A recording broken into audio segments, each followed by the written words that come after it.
हमारे साथ जुड़ रहे हैं Asaduddin Owaisi, president of AIMIM। और असदुद्दीन ओवैसी जी, सबसे पहले तो मैं आपको बहुत बहुत मुबारकबाद देती हूं।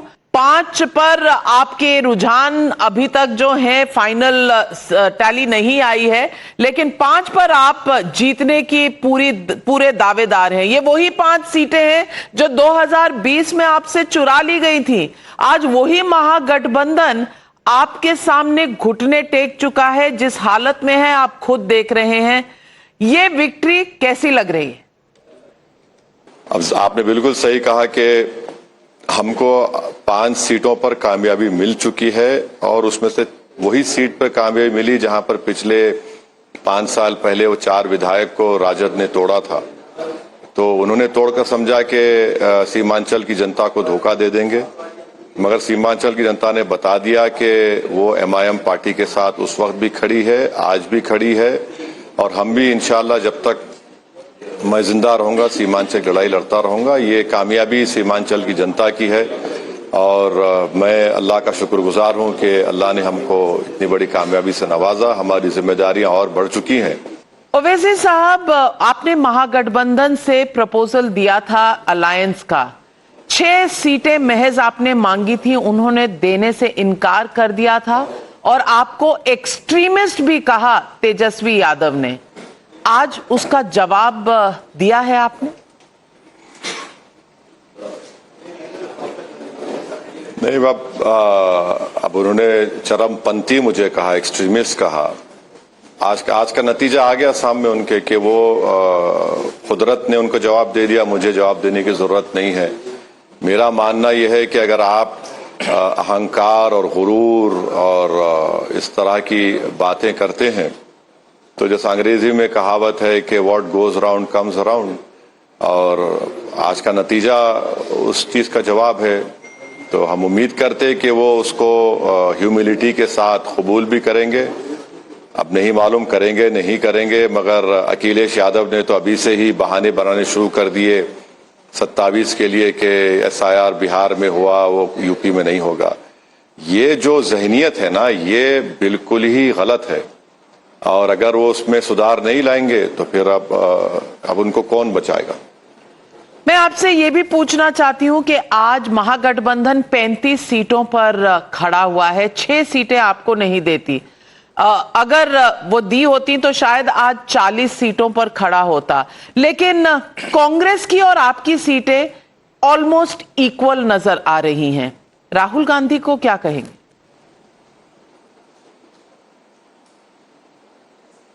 नहीं, मैं उनको बेस्ट विशेस कहूंगा। और जुबली हिल्स में, तेलंगाना में, हैदराबाद में हमने तो नवीन यादव की सपोर्ट की थी और आज उनको बड़ी 24,000 वोटों से उनको कामयाबी मिली। लेकिन कांग्रेस पार्टी की ये जो 5 या 6 सीटों के बीच में जो इनका है 10% का परफॉर्मेंस है, 10% का स्ट्राइक रेट, ये क्या मैसेज दे रहा है राहुल गांधी को और कांग्रेस पार्टी को और इंडिया अलायंस को?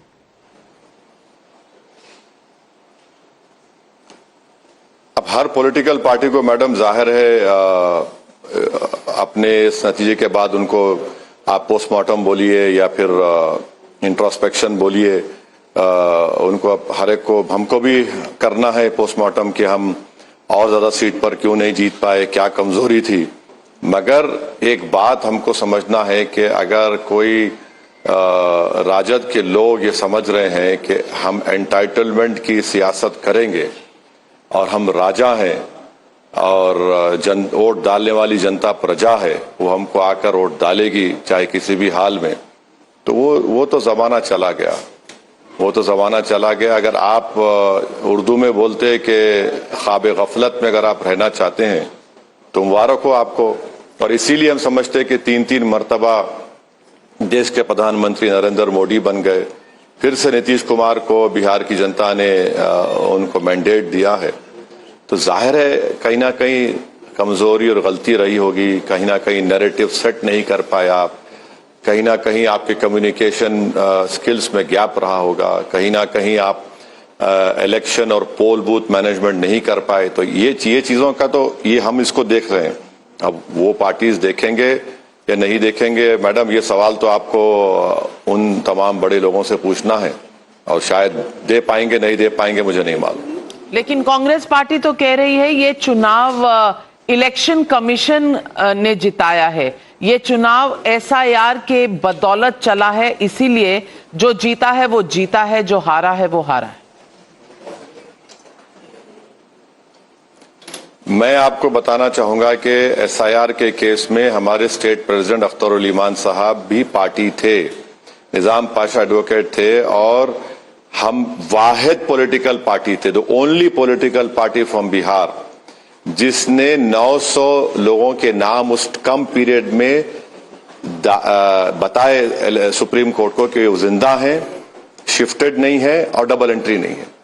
कोई दूसरी पॉलिटिकल पार्टी तो इतना बड़ा नंबर दे नहीं पाई, हमने वो काम किया। तो अब अगर दूसरे नहीं कर पाए, और साथ ही साथ हम उम्मीद करते हैं कि आपकी नाकामी जो है, अगर आप इलेक्शन कमीशन पे थोप रहे हैं तो ठीक है, आपका वैलिड रीजन होगा, मगर मेरा मानना यह है कि कई और रीजंस भी हैं। हम ये स्पेस छोड़ क्यों रहे हैं बीजेपी के लिए, एनडीए के लिए, तो इसके लिए हमको सबको मिलकर सोचना पड़ेगा। आपने कहा आपने 900 ऐसे नाम दिए जो मौजूद थे लोग, तो फिर इनके नाम वोटर लिस्ट में आए, इलेक्शन कमीशन ने डाले या नहीं डाले? हमने उनको दोबारा एंट्री करवाया, उन लोगों का हमने दलवाया, फॉर्म क्या बोलते फॉर्म 6 या जो भी नंबर है उनके नाम दलवाए हमने, उनका नाम आया। अच्छा, अगर कोई ऐसा ये बोल रहा है तो पोलिंग के दिन तो लोग आकर बोलते थे कि भाई हमारा नाम नहीं आया, तो वो तो नाम नहीं आया। वहीं पर जो बीजेपी झूठा इल्जाम लगाई घुसपैठी का, वो भी नाम नहीं दे पाए, 100 नाम नहीं दे पाए कि इतने घुसपैठी हैं सीमांचल में। तो ये खेल चल रहा है। लेकिन आप मानते हैं कि प्रोसेस में इलेक्शन कमीशन फेयर था? 900 नाम आए और वो डुप्लीकेट भी नहीं थे, वो लोग जिंदा भी थे, उनका वोट का हक था, तो वो नाम डलवाए, तो प्रोसेस तो फेयर था ना?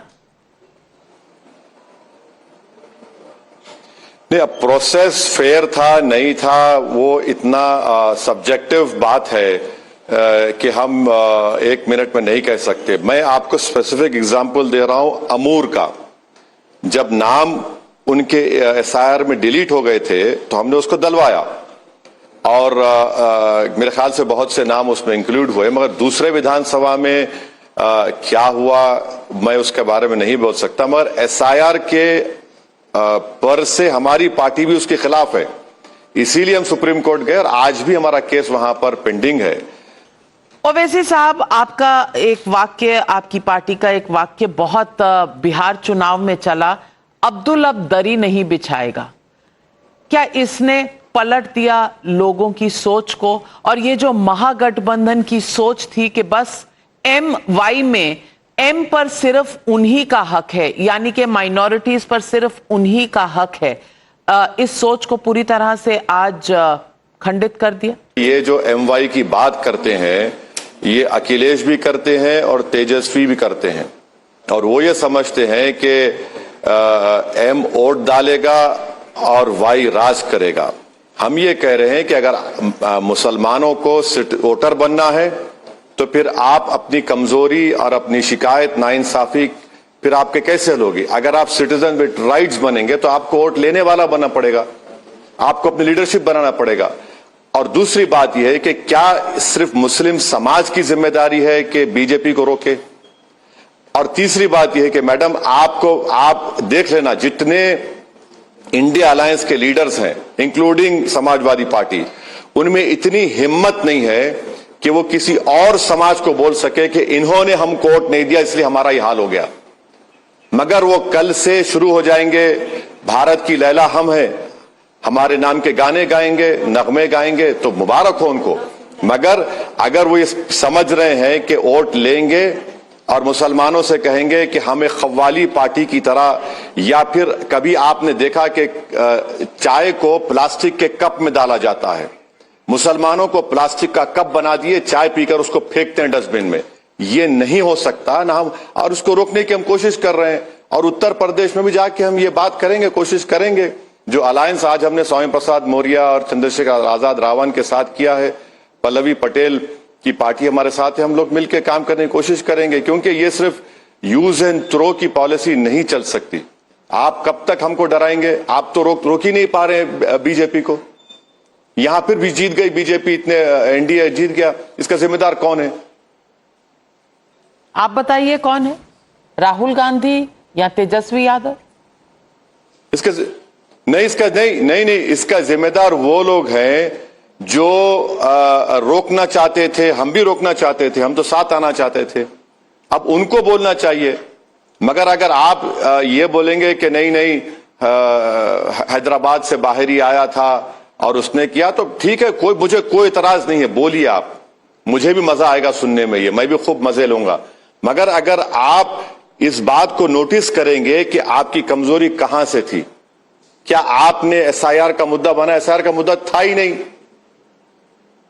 मुद्दा क्या था? मिस गवर्नेंस था। मुद्दा 20 साल से नीतीश कुमार की सरकार थी, सीमांचल का अंडर डेवलपमेंट था, उसको आपने कितना उठाने की कोशिश की? 2027 में उत्तर प्रदेश में चुनाव है, अखिलेश यादव को आपने मैसेज दिया है क्या आगाह किया है?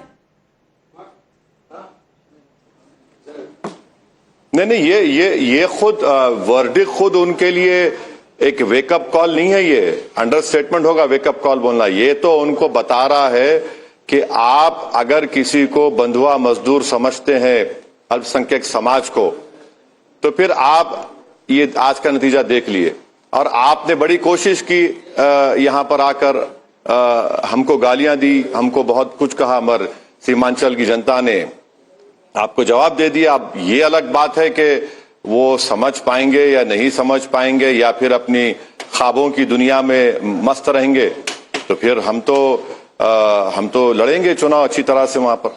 ओवैसी साहब, लेकिन उत्तर प्रदेश से पहले चुनाव बंगाल में भी है। बंगाल में आपके क्या मंसूबे हैं, ममता दीदी के साथ या उनके खिलाफ? क्योंकि फिर ममता दीदी को भी तो ये तय करना पड़ेगा, वहां भी तो माइनॉरिटी वोट्स का बोलबाला है। अभी बंगाल के बारे में कोई फैसला अभी क़तई तौर पर हम आपको नहीं बता सकते। थोड़ा पार्टी में सोच समझकर डिस्कशन के बाद आपको बताऊंगा। ममता बनर्जी से कोई आपने संपर्क साधा है? नहीं, कि कोई संपर्क कोई कुछ भी नहीं हमारा। ओवैसी साहब, आपको बहुत से लोग कहते हैं कि आप बीजेपी की बी टीम हैं, इसलिए आपने महागठबंधन के वोट काट दिए और बीजेपी को ये लैंडस्लाइड विक्ट्री दे दी। बीजेपी की अगर आप बी टीम है तो कांग्रेस को जुबली हिल्स में सपोर्ट कर रहे हैं, तो कांग्रेस की सी टीम है, जरा ये समझा दीजिए, बहुत कंफ्यूजन है। मैडम, मैं खुद समझ नहीं पा रहा हूं कि मैं क्या हूं। अब मुझे नहीं मालूम कि क्या हूं मैं इन लोगों के लिए। मगर एक बात है कि मैं अपनी पार्टी के फैसले का पाबंद हूं, और मैं कभी भी इस बात की कोशिश नहीं किया, ना कभी करूंगा कि मैं किसी दूसरे पार्टी के मियार या उनके सो कॉल्ड जो उनके जो पैरामीटर्स हैं उसको उतारने की कोशिश करूं। मेरी पार्टी के लिए जो अच्छा होगा हम वो करेंगे। अब आपकी पार्टी के लिए जो अच्छा होगा आप करिए, हम उसको आपको रोक नहीं रहे हैं।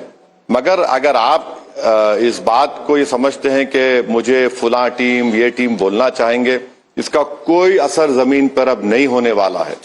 जनता ये पूछ रही है कि भाई कब तक आप ओवैसी को गाली देंगे?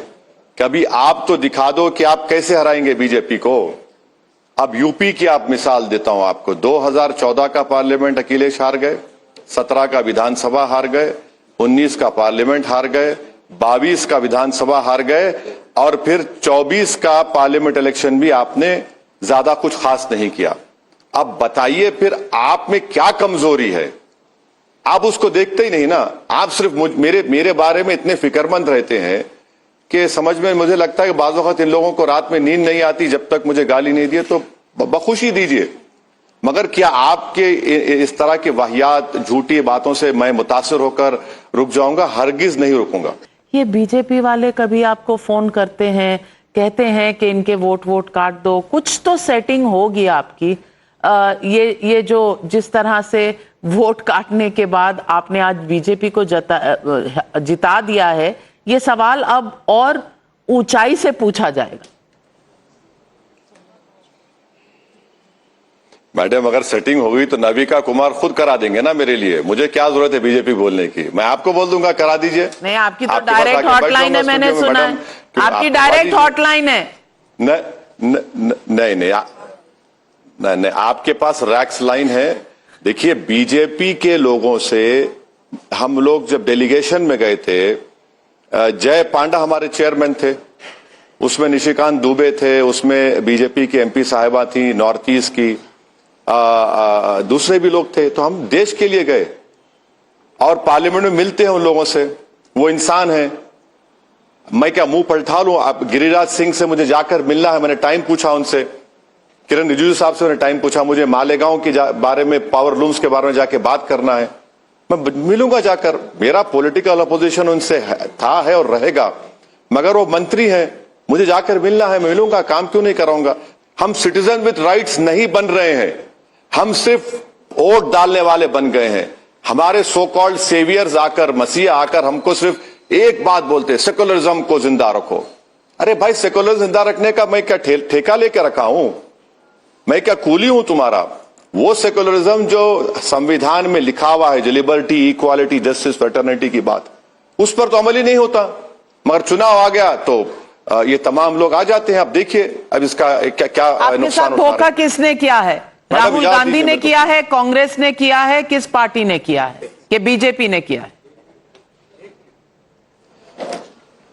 मैडम, हमारे मुसलमानों के जिस्म पर इतने जख्म हैं कि सिर्फ सीने पे नहीं, छाती पर भी है, हाथ पर भी है। हम दूध के जले छाछ को भी फूक फूक कर पीते हैं। अगर 60-65 साल की अगर पॉलिटिकल जर्नी हम देख लेंगे तो इसमें बहुत सी चीजें निकल के आएंगी। इंशाल्लाह कभी आप आराम से मुझे बुलाइए, मैं तफसील से बात करूंगा। मुझे माजरत चाहता हूं, मुझे इजाजत दीजिए, यहाँ पर बहुत से लोग बैठे। फिर से बहुत बहुत बहुत मुबारकबाद आपको ओवैसी साहब। आज तो जश्न मनाइए, आज आपकी बहुत अच्छी रिजल्ट आई है, लेकिन फिर कभी बात करेंगे। जैसे आपने कहा, दोबारा